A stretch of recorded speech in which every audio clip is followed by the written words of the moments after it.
MJF, the Young Bucks, Max Caster, and Jack Perry are just some of the AEW wrestlers 99% of fans don't know appeared in WWE, and I guarantee there's one wrestler in this video you had no idea wrestled in a WWE ring. After roughly 10 years away from WWE, Bobby Lashley returned in April 2018. Shortly thereafter, Lashley began a feud with Sami Zayn. During this time, Zayn would try to get under Bobby's skin by mocking Lashley's family. On an episode of Raw, Sami had three men pretend to be the Almighty Sisters. One of the sisters, Frances, was played by one half of the Acclaimed, Max Caster. I carried my helmet because Bobby would take his knuckle and he would hit me on the top of my head as hard as he could. If you told me this guy would have been one of the best wrestlers on the mic, I would have told you were crazy. No filter, I ain't Instagram. We make the ass boys retire like Vince McMahon.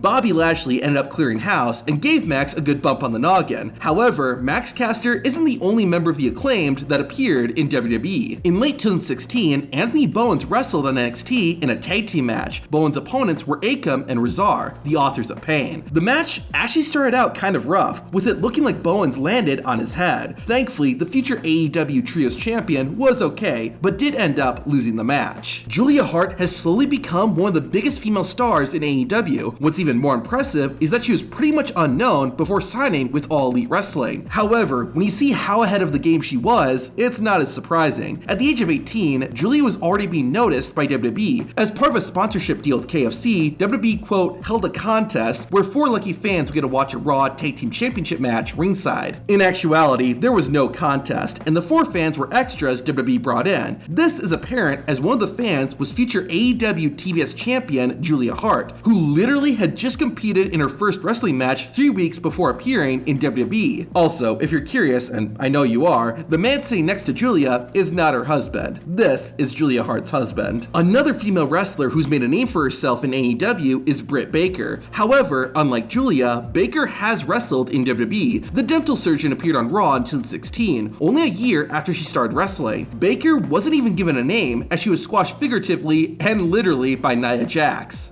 Oh, and the exclamation point!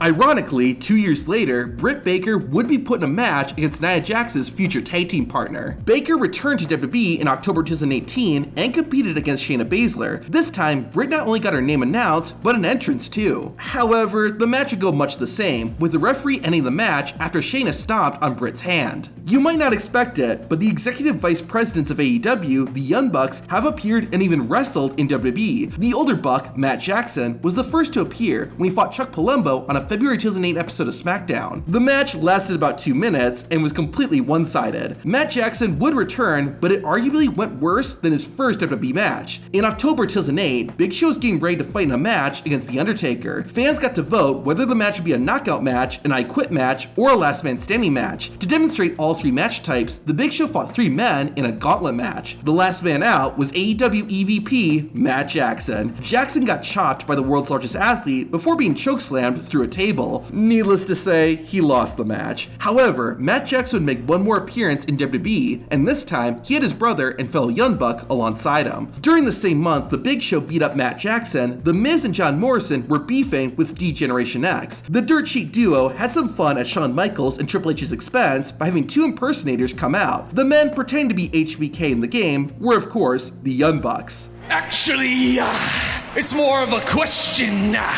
Are you ready? I said, actually. Even though it wasn't a match, the segment still ended with the Bucks on the mat. Jack Perry has been making headlines in AEW, and not always for the best reasons. However, years before all that, Perry was appearing on WWE TV at the age of 12. During the 2009 SummerSlam pay-per-view, Jack Perry was in attendance with his father, legendary actor Luke Perry. Ironically, CM Punk was in the main event of that show. Little did fans know that 14 years later, CM Punk was gonna choke that kid. In April 2024, Jon Moxley defended his IWGP World title in the main event of Dynamite against Powerhouse Hobbs. However, this is not the first time these AEW wrestlers had crossed paths. Over 5 years earlier, back when Jon Moxley was called Dean Ambrose and working for WWE, the Lunatic Fringe was feuding with Seth Rollins. John Ambrose Dean Moxley wanted to protect himself from Rollins' illness and brought out a mass SWAT team with him. Instead of fighting him, Powerhouse Hobbs was there to protect his future AEW opponent, as he was one of the guards. Rollins eventually ran in and took out the SWAT team team one by one, including Powerhouse Hobbs. Now this is kind of ironic in hindsight. In 2012, Daniel Bryan and Kane were involved in a storyline where they had to attend anger management classes together. This led to the iconic Team Hell No. In the classes, one of the other students was a man named Harold. Hey, come on guys, let's just take it easy. Shut up, Harold!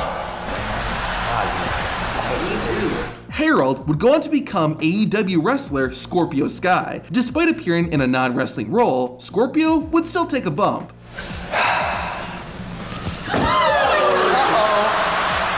Okay, I think Harold needs medical attention.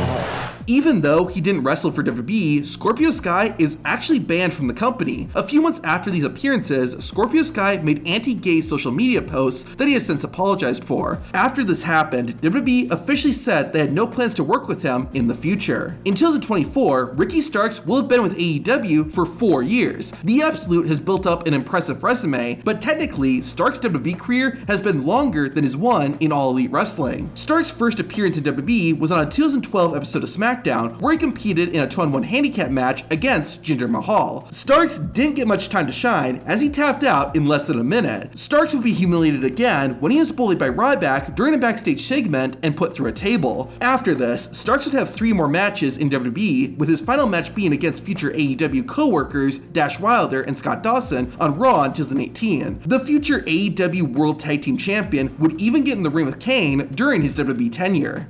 Got Starks around the throat. Oh, what power! Maxwell Jacob Friedman has arguably become the biggest star in AEW that hadn't wrestled for a major company prior to becoming All Elite. However, that doesn't mean that MJF didn't try. In 2015, WWE brought back its reality TV series Tough Enough and was searching for its next big star. The show had open auditions and anyone was allowed to submit a video and share why they were tough enough. Guess who did just that? The question isn't if I'm tough enough, no. The question is, are you smart enough to know when the future of your company is looking at you dead in the face? MJF would not get chosen for Tough Enough, but MJF's rub with WWE didn't end there. Almost a year later, WWE hosted a show in Brooklyn, New York, less than an hour from MJF's hometown. Samoa Joe was defending the NXT Championship in the main event, and while walking backstage, this happened.